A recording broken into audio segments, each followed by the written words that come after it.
More than 40 young sinologists from 30 countries and regions gathered on Friday last week in East China's Zhejiang province to foster exchanges and mutual learning between civilizations.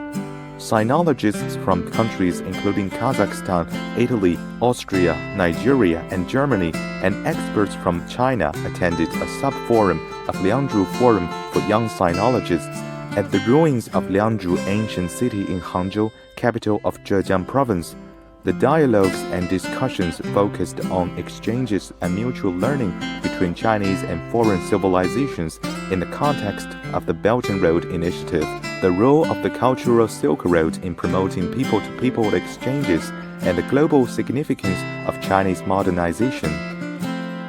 我自己的研究方向目前是这个文学翻译，文学与翻译。在巴西我们还不太了解中国，所以我觉得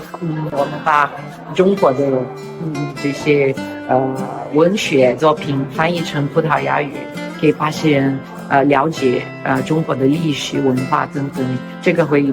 就是拉近我们两国的这个文化交流。